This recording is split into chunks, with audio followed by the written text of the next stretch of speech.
నమస్తే. నేను మీ జర్నలిస్ట్ రవిచంద్ర. ఆంధ్రప్రదేశ్‌లో అంటే కూటమి ప్రభుత్వం అధికారంలోకి వచ్చిన తర్వాత వైఎస్ఆర్‌సీపీ శ్రేణులను, వైఎస్ఆర్‌సీపీ నాయకులను ఎలాగైనా సరే ఇబ్బందులకు గురి చేయాలని విశ్వ ప్రయత్నాలు చేస్తున్నారు. ముఖ్యంగా డిప్యూటీ సీఎం పవన్ కళ్యాణ్ ఏదైతే అంటే తాను తెరపైకి రావాలి, తనను పేరు మర్చిపోతున్నారు ఆంధ్రప్రదేశ్ ప్రజలు అనుకున్న ప్రతిసారి ఒక కొత్త అంశాన్ని తెరపైకి తీసుకొచ్చి తాను పబ్లిక్‌లో అంటే అటు మీడియాలోను, అటు పబ్లిక్‌లోను ఒక రకమైన అటెన్షన్ తన పైకి మళ్ళాలి అని చెప్పి ఒక ప్రయత్నాలు చేస్తున్నట్టయితే కనిపిస్తుంటుంది. ఎందుకంటే గతంలో లడ్డూ విషయంలో, తిరుమల లడ్డూ విషయంలో కూడా నేను సనాతనవాదిని అంటూ తెరపైకొచ్చి తిరుపతిలో ఒక భారీగా ఒక సభను పెట్టి తాను సనాతన ధర్మానికి భుజస్కంధాలపై వేసుకొని నేనంతా మోస్తున్నానని పదే పదే చెప్పుకుంటూ వచ్చిన తర్వాత విజయవాడ మెట్లను కడిగి తాను ఒక దీక్షను తీసుకొని ఇదంతా కూడా ఒక హైడ్రామాని అయితే క్రియేట్ చేశారు. తర్వాత ఇప్పుడిప్పుడు ప్రజలు మర్చిపోతున్నారు అనుకున్న సమయంలో మళ్ళీ రీసెంట్గా క్యాబినెట్ మీటింగ్లో ఎమ్మెల్యేలందరూ కూడా దందాలు చేస్తున్నారు, వాళ్ళందరినీ కూడా సరైన మార్గంలో పెట్టాలి, నేను చంద్రబాబుకు ఈ విధంగా సూచనలు సలహాలు ఇచ్చాను అని చెప్పి తనకు అనుకూల మీడియాలో ఒక వార్తలు కూడా రాయించుకున్నారు.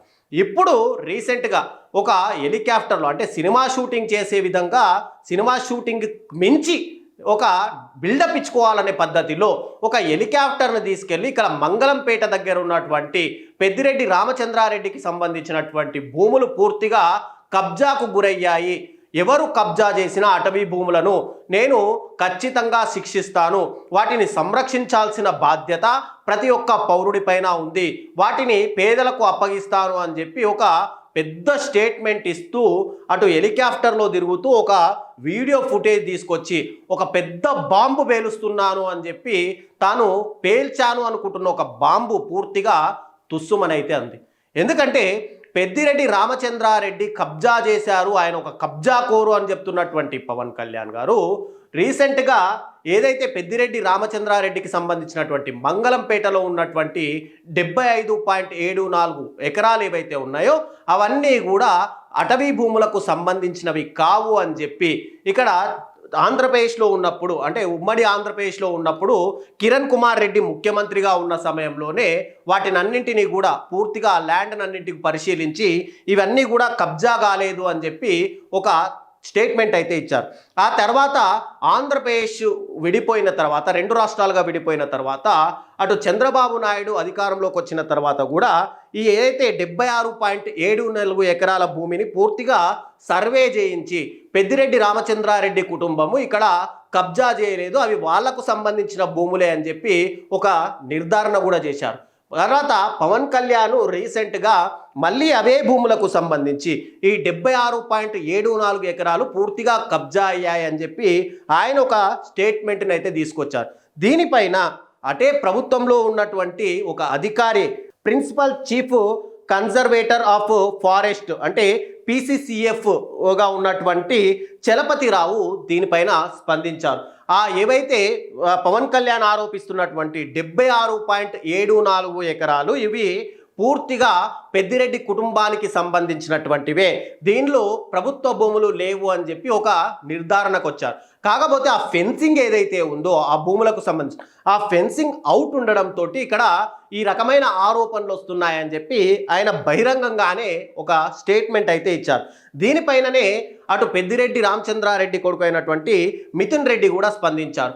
పవన్ కళ్యాణ్ ఒక రేంజ్లో సినిమా షూటింగ్ అని చెప్తూ ఇక్కడ ఏదైతే వీడియో ఫుటేజ్ విడుదల చేశారో ఆ వీడియో ఫుటేజ్ పూర్తిగా నిరాధారమైనది కాబట్టి ఎలాంటి ఆరోపణలు లేకుండానే పవన్ కళ్యాణ్ పదే పదే అంటే ఒక అబద్ధాన్ని గనక మీడియా ఎదుట కానీ ప్రజల ఎదుట కానీ 100 సార్లు చెప్తే ప్రజలు కూడా ఏమనుకుంటారంటే అది నిజమేనేమో, ఆ అబద్ధాన్ని కూడా నమ్మే పరిస్థితి రాష్ట్ర ప్రజలకు వస్తుంది.